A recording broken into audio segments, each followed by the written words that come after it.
tal, amigos? Hemos llegado al programa número 12 de En Contexto desde el Caribe. Me acompaña el promotor cultural Sergio Lugo. Hola a todos. Un servidor, Eric Werner. El día de hoy vamos a hacer un análisis muy importante para que razonen su voto el próximo 6 de junio aquí en Playa del Carmen, municipio de Solidaridad, Quintana Roo. Es muy importante apoyar la cuarta transformación del país. Este ejercicio periodístico se hace con la intención de apoyar un proyecto soberano desde el ámbito local hasta el ámbito nacional y por supuesto el internacional. Comenzando, vamos a hacer el análisis de los candidatos que están disputando las diferentes coaliciones. Vamos a comenzar con la candidata Lili Campos, quien es diputada con licencia en el Congreso. Y muy importante señalar que esta diputada llegó por el fraude electoral al Congreso del Estado de Quintana Roo. Fuimos testigos de que estuvo comprando el voto en el año 2019 en 3,000 pesos. Fue sorprendida, quedó en video, hay evidencia. Platícanos de esto, Sergio. Sí, bueno, fue el día siguiente de la elección que unos compañeros nos llamaron y fuimos a una bodega donde había gente adentro que estaba pagando los 3,000 pesos. Entonces cerró la puerta y entonces empezaron a llorar, que decían que los dejaran salir. O sea, prácticamente los agarramos con las manos en la masa. Se le llamó a la FEPADE, no llegó. Muy tarde llegó la policía estatal y casualmente, según los de adentro, se sentían mal. Los sacan, se les veían que traían cosas aquí abultadas, seguramente era el dinero, los meten en una ambulancia y a media cuadra los dejan ir. Entonces, ¿dónde se supone que estaban enfermos? Era la compra de votos. Y ya cuando abrimos esa bodega, había propaganda del PAN, tanto aquí en Solidaridad como en Cozumel. Entonces fue más que evidente que el gobernador Carlos Joaquín metió las manos. Imagínate qué perverso es que estuvo pagando 3,000 pesos cada voto. Entonces, ¿qué no va a hacer ahora que con esta aprobación del presupuesto de los diputados de izquierda le aprobaron al gobernador? Y entonces, imagínense los que nos están escuchando a cuánto va a pagar ahora el gobernador Carlos Joaquín a través de Lili Campos el voto. Sí, puntualizar que, como bien señala, solicitó recientemente una deuda pública por 820 millones de pesos que fue aprobada en el Congreso del Estado de Quintana Roo, donde no existe la cuarta transformación. Vemos que están operando al servicio de Carlos Joaquín desde el Congreso al otorgarle esa deuda pública, cuando uno de los lineamientos de la cuarta transformación es no deuda pública, cero deuda, tal como lo ha hecho la presidenta Laura Beristain. Sin embargo, vemos que también en la planilla del PAN ya viene el mando único integrado. Les acaban de dar posiciones en las suplencias de las regidurías como un sinónimo de que se les va a brindar poder político a los policías. Esto, como muestra de lo que nos espera para el 6 de junio, tiene que estar muy atenta a la población de que no haya un fraude electoral y evidentemente solo el pueblo puede salvar al pueblo, como dice el presidente Andrés Manuel López Obrador. ¿Qué opinas, Sergio? Y de acuerdo en todo lo que dices y también puntualizar que detrás de Lili Campos está Carlos Joaquín, o sea que la gente esté consciente que el mando único que quiere implementar Lili Campos es el fracaso de lo que ha hecho Carlos Joaquín en Tulum. Ya ves lo que ha sucedido con la policía ahí grotesca y lo que ha pasado también en Cancún. Entonces, que la gente esté consciente de que si quieren votar por Lili Campos, van a votar por el panista priista de Carlos Joaquín. Entonces nosotros tenemos que decirle que no queremos a la derecha y yo como gente de izquierda queremos a la cuarta transformación aquí en Solidaridad. Totalmente. Según una investigación del periodista Jorge Martínez, la deuda que va a heredar Carlos Joaquín hasta el año 2052, después de las reestructuraciones, va a ser de 10,344 millones de pesos. Esa va a ser la herencia del prianismo aquí en Quintana Roo, rumbo a la siguiente elección también que se va a llevar a cabo a nivel estado. Ahora, continuando con los candidatos, está Gabriel Mendicuti, quien fue secretario de gobierno durante toda la administración de Roberto Borge y por ende también es responsable de la deuda de 19,000 millones de pesos que también heredó Borge. Y puntualizar que este partido Fuerza por México no representa la cuarta transformación, que se quieren colgar también de esa bandera. Son los mismos, el PRIAN de siempre. Platícanos de esto, Sergio. Es muy sencillo. El partido que fundó Andrés Manuel López Obrador se llama Morena. López Obrador fue presidente nacional de Morena en el 2015 y actualmente López Obrador es militante de Morena. Entonces no se dejen engañar de Fuerza por México. Fuerza por México es un partido nuevo que donde llega el cascajo de los que no fueron candidatos ardidos de Morena y de otros partidos políticos. Pero el único partido que representa la cuarta transformación de López Obrador es Morena. Eso es muy claro. Entonces la gente no se debe dejar engañar, sobre todo porque hay gente traidora aquí en Playa del Carmen que trabajó en el ayuntamiento municipal y se fue para allá. Entonces la gente debe estar consciente en eso. Entonces a mí me gustaría que pues mencionaras algunas con todas sus letras. Gabriel Mendicuti fue también presidente municipal de Solidaridad, es empresario de la construcción y es esta élite política que se formó del desvío de recursos públicos. Ellos mismos se asignaban los contratos para las construcciones y la expansión del municipio y del gobierno del estado y son ese grupo compacto que quiere mantenerse en el sistema político a como dé lugar. Entonces, muy importante informarse y saber quiénes son estos personajes, al igual que Chano Toledo, quien también fue el primer presidente municipal de Solidaridad, solo por un año, y su mayor bandera es estar en contra de Aguacán, de esta empresa que se le entregó la concesión para la privatización del agua en Solidaridad y en diversos municipios que son Isla Mujeres y Benito Juárez. Y el señor está en contra de Aguacán y su hijo Chanito Toledo y Carlos Toledo, ambos hijos de Chano Toledo, votaron a favor de la privatización del agua en el Congreso. Entonces que no nos venga con atole con el dedo el señor Chano Toledo en contra de Aguacán, cuando en los hechos su familia, su dinastía política ha aprobado esta privatización del agua. Y también a mí me gustaría puntualizar de Chano Toledo, que es como una especie de cacique en la colonia Cristo Rey. Allá tengo a mis amigos que tienen sus reuniones y ha habido quejas que él va y su gente y les cobra por algunos servicios que son públicos. Entonces la gente no se debe dejar de engañar y yo les recomiendo que platiquen con sus vecinos de Cristo Rey de todas las cosas que está haciendo. Prácticamente les está mintiendo. No se dejen llevar por eso ni de que su hijo es amigo del pueblo, porque no son amigos del pueblo. Entonces despierte gente de Solidaridad y no piensen que él es parte del cambio, porque eso es mentira. Ahora, a título personal, lo voy a decir, la mejor administración que ha tenido Solidaridad es la de Laura Beristain.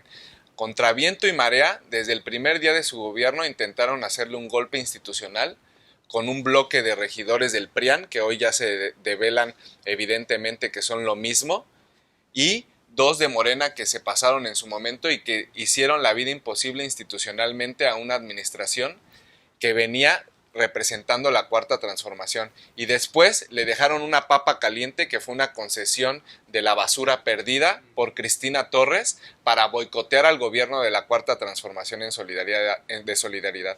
Y a pesar de huracanes y la pandemia, vemos que Solidaridad es líder en la cuarta transformación. Se operan 5 comedores solidarios aquí en Playa del Carmen, donde se entregan alimentos a más de 2,000 personas, donde nunca ha habido un brote de pandemia. Eso habla del buen manejo de los alimentos, la limpieza y los estrictos protocolos con los que trabaja las instituciones de la cuarta transformación en Solidaridad. Es ejemplo a nivel nacional. Por eso la reactivación económica se ha logrado y por eso tenemos mayor paz social aquí en Playa del Carmen que en Tulum o Benito Juárez, porque se ha sabido desarrollar actividades complementarias para mediar este impacto económico de la pandemia. Entonces, para finalizar, la mejor administración que ha tenido Solidaridad ha sido la de Laura Beristain, de la mano con el presidente Andrés Manuel López Obrador, quien invirtió más de 480 millones de pesos en el municipio para abatir el rezago en desarrollo social. Se crearon universidades públicas del bienestar Benito Juárez, Ciudad Juventud, el Mercado de las Piñatas, el Centro de Rehabilitación, el Instituto para la Práctica de las Bellas Artes. Todo esto suma más de 480 millones, donde se remodelaron también las unidades deportivas. Por favor, infórmense. No podemos darle la espalda a la cuarta transformación en Solidaridad aquí en Playa del Carmen. ¿Algo con lo que quieras finalizar, Sergio? Sí, que estoy de acuerdo en lo que dices y la gente se tiene que dar cuenta en algo muy sencillo. López Obrador en estos 3 años que lleva ha sido Solidaridad de los municipios que más ha visitado en todo Quintana Roo y también en México. Por ejemplo, hay otros municipios que son gobernados por el PAN, en este caso en Guerrero, y no ha ido ni una sola vez en estos 3 años. Entonces, ¿qué quiere decir López Obrador? Que está contento con la administración administración de Laura Beristain, que forma parte de Morena, de la Cuarta Transformación y que va a seguir aquí. ¿Por qué Laura Beristain es candidata de Morena? Obviamente porque tiene la aceptación del presidente López Obrador, si no, ella no fuera la candidata de acá. Entonces la gente tiene que abrir los ojos y si quieren que siga la Cuarta Transformación en solidaridad, voten por Laura Beristain y por Morena, que es apoyar a López Obrador. Totalmente. Con esto concluimos el bloque local de Playa del Carmen.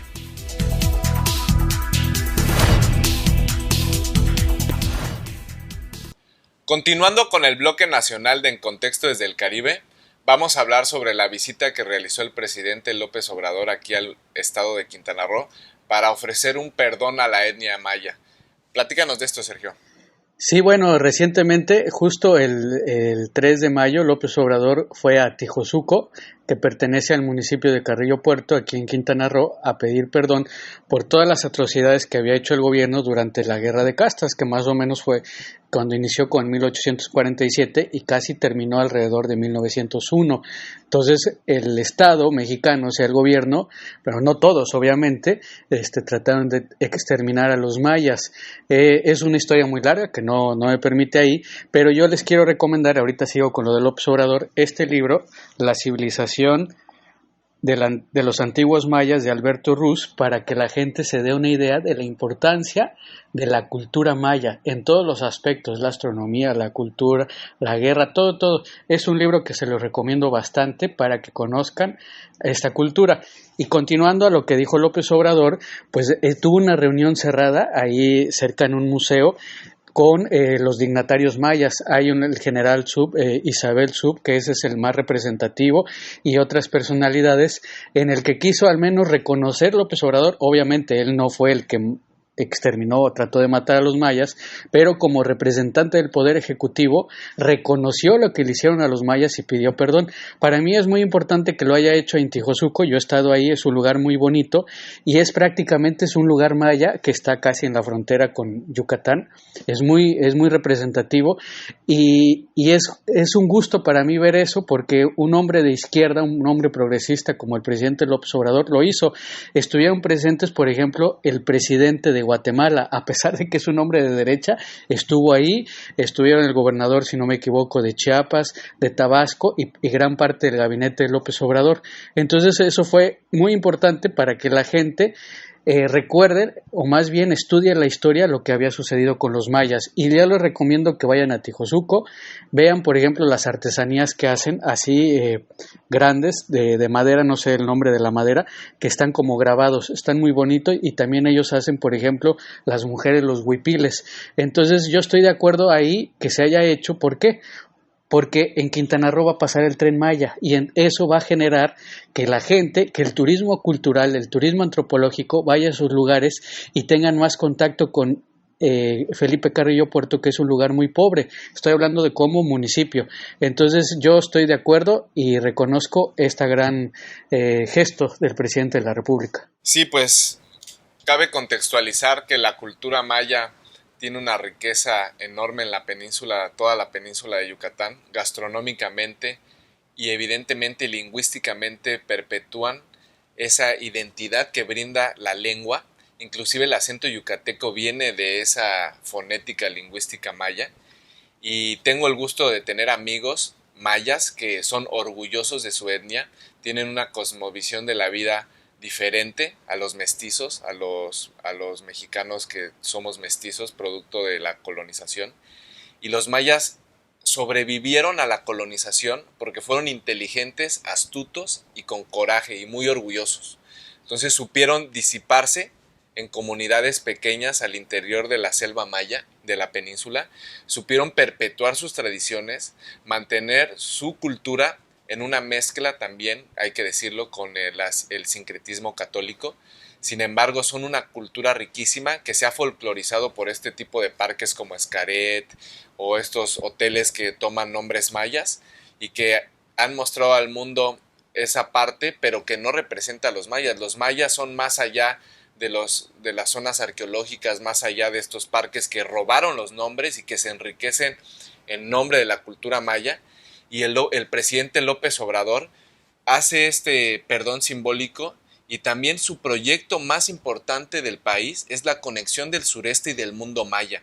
Él sabe del potencial turístico que hay en el sureste y por eso su proyecto emblemático es el Tren Maya, el cual hay que respaldar porque también hay intereses en el extranjero que quieren frenar este proyecto del Tren Maya y evidentemente hay que respaldar la Cuarta Transformación y un gran gesto del gran estadista que tenemos como presidente, que seguramente va a pasar a la historia como uno de los mejores presidentes en la historia del país, a pesar de lo que diga la derecha. En el segundo tema queremos analizar lo que sucedió, la desgracia, el luto nacional en el que estamos por lo que sucedió en la línea 12 del metro.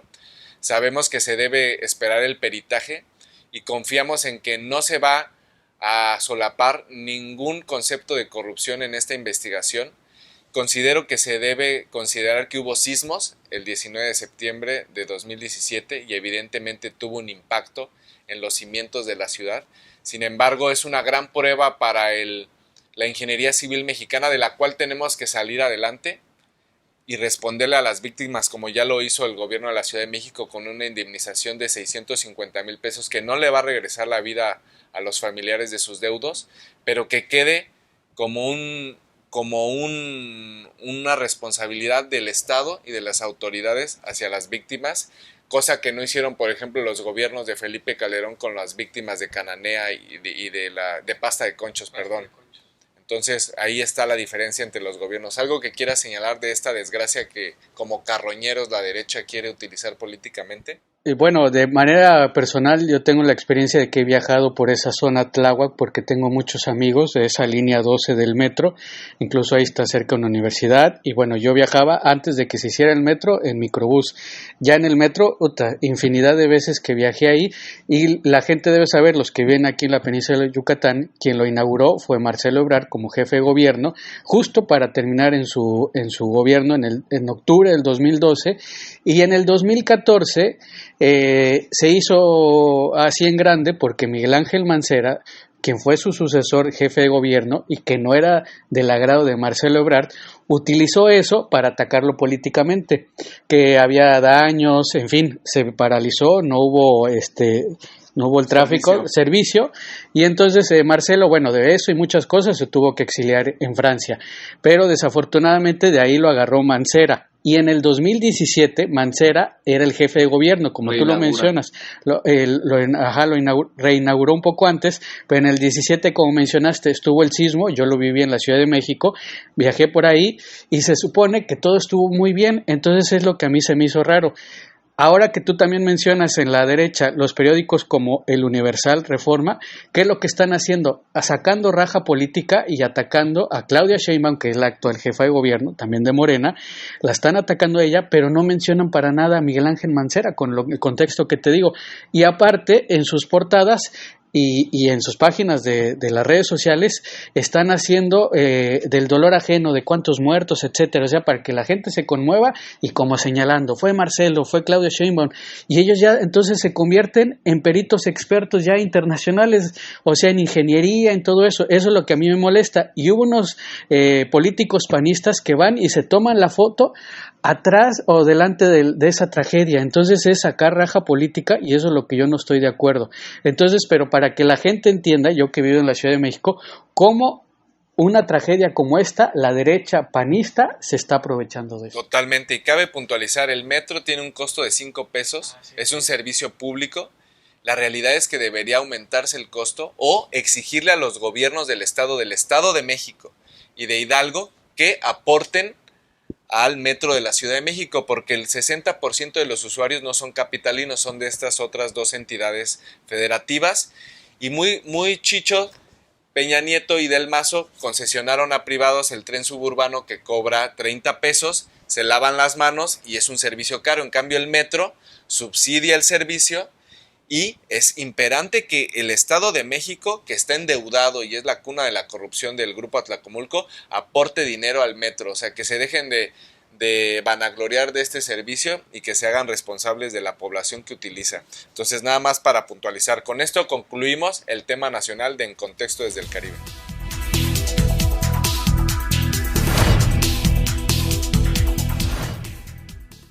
Continuando con el bloque internacional de En Contexto desde el Caribe, vamos a analizar esta llamada que realizaron la vicepresidenta de Estados Unidos Kamala Harris y el presidente Andrés Manuel López Obrador, donde se abordaron diversos temas, pero cabe puntualizar que Kamala ya se presenta como rumbo a la transición de Joe Biden, porque pues este hombre ya está en la senectud y evidentemente el plan político de los demócratas es posicionar ya a Kamala Harris, quien es abiertamente parte del grupo político de los Clinton y también ligada a George Soros. Entonces hay que estar muy pendientes de esto. ¿Por qué lo señalo? Porque el presidente hizo una denuncia y presentó una nota diplomática ante el gobierno de Estados Unidos para exigir que se deje de financiar a esta presunta asociación civil denominada Mexicanos contra la Corrupción de Claudio X González, quien evidentemente opera institucionalmente para desestabilizar al gobierno de México y como una injerencia abierta en contra de la cuarta transformación del país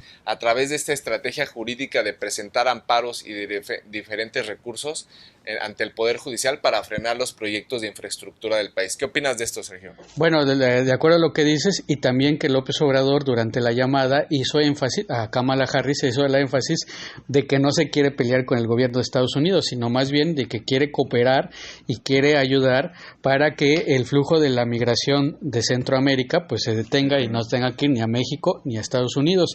Y él ha planteado una solución, es plantando los árboles, ¿no? Lo que hace aquí en México, sembrando vida, así se llama, pero que lo hagan en Centroamérica. Entonces, pues como que ni sí ni no le ha dicho Kamala Harris, pero al gobierno de Estados Unidos le conviene eso para detener el flujo migratorio. Generar empleos. Generar empleos más marginadas y rurales. Antes de que se vayan a México, a Estados Unidos, y en lugar de que estén con la política del garrote, ¿no? La policía que los esté ahí golpeando, que es costoso en la frontera. Entonces estoy de acuerdo. Y ya, bueno, tú lo mencionabas, Biden creo tiene 78, 79 años. Muchos consideran que a lo mejor no termina su periodo de 4 años y Kamala Harris pues va a ser la próxima presidenta de Estados Unidos si no le gana la Michelle Obama. Pero lo que quiero decir con esto, y tú lo mencionabas, como es hija de jamaiquinos y de hindús, entonces tiene al menos en su sangre esa visión de la migración, ¿no? Entonces esto puede ayudar, y estratégicamente López Obrador no se pelea con el vecino del norte, sino simplemente dice, bueno, vamos a trabajar juntos. Y ella mencionó que va a venir a México, si no me equivoco, el 7 o 8 de junio. 2 días después casualmente después de la elección. Entonces ellos van a estar vigilando esto, y lo que mencionabas, con esto finalizo. Claudio X González fue el que unió ya de manera descarada a la derecha del PRI, del PAN y ahora con el PRD. Entonces imagínense de dónde está saliendo el financiamiento para estos partidos políticos que tienen como objetivo derrotar y derrocar a López Obrador y ahorita ganarle a Morena, pero lamentablemente en todas las encuestas, hasta de la derecha, ahorita en las elecciones Morena a nivel nacional va arriba. Pero no hay que confiarse, hay que convocar al pueblo de México a una votación masiva de nuevo. Evidentemente está Estados Unidos operando detrás de Claudio X González, quien aglomeró, como bien lo menciona Sergio, al PRI, al PAN y al cascajo del PRD en contra de la cuarta transformación del país. Que no quepa dudas, y que no quepa duda que es un agente de intereses extranjeros Claudio X González y su disque asociación Mexicanos contra la Corrupción son injerencistas. Ahí está la prueba de lo que está pasando en Colombia, un país secuestrado por los intereses de Estados Unidos, cuyo único objetivo no es erradicar el narcotráfico, sino mantener el control institucional para el abastecimiento de narcóticos a los Estados Unidos bajo control de la DEA. Pobre pueblo de Colombia, sometido a los intereses más perversos del imperialismo estadounidense. Ahí está la prueba, la represión sobre el pueblo en Cali, en Bogotá, en las ciudades de los hermanos colombianos, a quien le enviamos un mensaje de fuerza, de ánimo. No cedan, se necesita la renovación política de su país para pacificar y erradicar la violencia en contra del pueblo de Colombia. Ni un paso atrás, y ojalá y puedan derrocar a este fascista que es Iván Duque. No, y por ejemplo, Colombia históricamente, el gobierno ha sido un aliado aliado del gobierno de Estados Unidos y ha habido bases militares ahí que estratégicamente pues tienen cerquita a Venezuela, o sea, para provocar un golpe de Estado, primero con Hugo Chávez y con Maduro.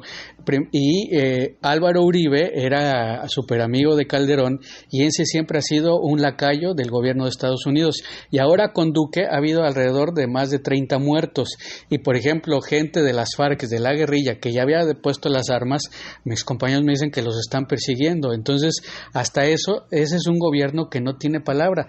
Eso es el fascismo, el que representa Colombia, y desafortunadamente Estados Unidos le está dando aire. ¿Por qué? Porque es su única base, su único apoyo, por ejemplo, ahorita en contra de los gobiernos de Bolivia, de izquierda, y de Argentina y de Venezuela. Entonces tengan mucho ojo con lo que está pasando en Colombia para que no suceda en México. Sí, muy importante analizar lo que está sucediendo en Colombia y contextualizar que Juan Manuel Santos había firmado los tratados de paz en La Habana con las FARC y se les abrieron las puertas a la participación política en el Congreso, y todo esto lo echó abajo los tratados de paz Iván Duque, porque es un empleado también de Álvaro Uribe, del expresidente. Son lo mismo Álvaro Uribe y Iván Duque, quien alargó su mandato y fue la primera jugada que realizó, y ahora planea imponer reformas antipopulares en contra de la población. Entonces, mucho ánimo y mucha fuerza a los hermanos colombianos allí en Sudamérica. Con esto concluimos el bloque 3 internacional de En Contexto desde el Caribe. Gracias, hasta la próxima.